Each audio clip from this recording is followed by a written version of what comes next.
Bienvenidos al nuevo comentario de la Hora Silenciosa 2021, donde líderes juveniles de todo el mundo estarán participando con nosotros. En el día de hoy tendremos a...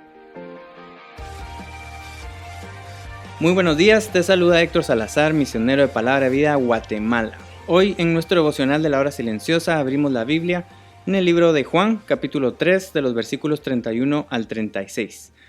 Usando la Nueva Traducción Viviente, la palabra de Dios dice así: Él vino de lo alto y es superior a cualquier otro. Nosotros somos de la tierra y hablamos de cosas terrenales, pero Él vino del cielo y es superior a todos.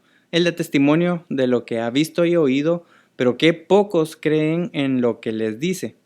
Todo el que acepta su testimonio puede confirmar que Dios es veraz, pues Él es enviado por Dios y habla las palabras de Dios porque Dios le da el Espíritu sin límites.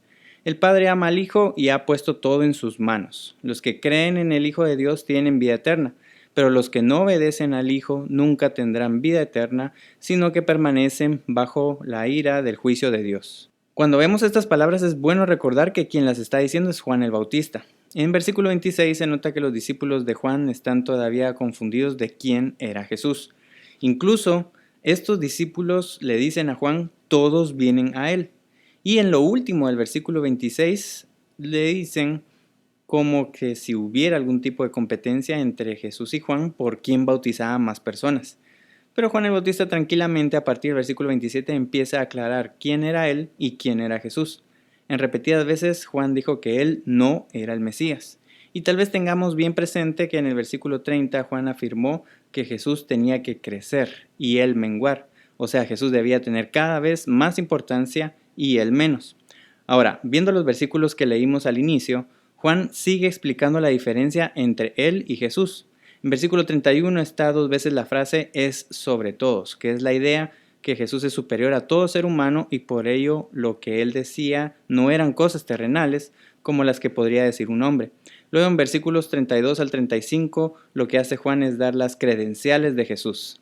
Ahí vemos entonces la credencial de haber venido del cielo. Él vino a dar testimonio del pensar celestial del Padre. Vemos también la credencial de que Dios no le dio el Espíritu por medida, o sea, el Espíritu que Dios Padre puso en Jesús no tenía límites. Y también qué decir de la credencial de que el Padre amaba al Hijo y que había puesto todo en sus manos. Junto con todas estas credenciales, Juan en versículos 33 y 36 le pone dos alternativas a todo lector de esta palabra y a todo el que llega a saber o escuchar este mensaje. Una alternativa es creer o recibir y la otra es no creer o rechazar. Pero al mismo tiempo se aseguró que junto con esta decisión cada quien supiera su resultado. El que recibía el testimonio de Jesús se daría cuenta que Dios era en Jesús y por lo tanto era veraz y era verdadero. Y el que creía en Jesús tendría vida eterna, pero el que se rehusara a creer en él sabría que estaría bajo la ira de Dios. Ahora, ¿qué podemos aprender hoy? ¿Qué pudiéramos aplicar en nuestras vidas? Personalmente me fascina la actitud de Juan el Bautista, porque veo que supo dar testimonio de quién era Jesús para él y quién sería Jesús para el que quisiera creer en él. Eso por un lado. Y por otro lado, supo llevar a sus discípulos a Jesús. Y qué importante es esa lección. Juan el Bautista hizo tan excelente labor en su ministerio que incluso su discípulo Juan, autor de este libro, se convierte en un discípulo de Jesús, en uno de los más cercanos a Jesús de entre los 12, y llegó a ser el autor del libro de Apocalipsis. Y es aquí donde tenemos que pensar, ¿quién es Jesús para mí? ¿Será que solo sé de Jesús o realmente lo vivo en mi vida?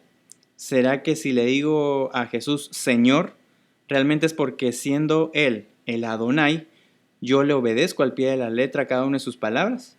Juan el Bautista supo perfectamente quién era Jesús y dio testimonio con su vida de Él. Nosotros debemos hacer exactamente lo mismo. Todo lo que sepamos de Jesús tiene que causar un efecto en nuestro comportamiento, en nuestra forma de hablar, en nuestra actitud frente a las dificultades. ¿Por qué? Porque sabemos quién es Jesús y lo vivimos. Y también cuando veo que Juan el Bautista llevó a sus discípulos a Jesús, ¿será que los que me conocen logran ver a Jesús en mí? ¿Será que les llama la atención conocer a Jesús y saber de Él por mi forma de ser o mi forma de hablar? Y, dicho sea de paso, ¿estás discipulando a alguien? porque ser diferente al mundo no es una opción, es una responsabilidad ante Dios. Un mundo incrédulo a Jesús está condenado a la ira de Dios. A ver, voy a ser un poco más específico. Tus familiares y tus amigos que no saben que Jesús tiene que ser su Salvador, están condenados al castigo eterno y no puede ser que esto nos deje tranquilos. Espero que estos versículos nos inquieten y nos hagan sentir incómodos si es que no estamos compartiendo las buenas nuevas de Jesucristo. Conoce y vive a Jesús al mismo tiempo que compartes de Jesús como Salvador a los que lo necesitan. Siempre te recuerdo que este audio no reemplaza tu tiempo a solas con el Señor, así que sigue profundizando en la palabra y escribe tus aplicaciones personales. Que Dios te bendiga.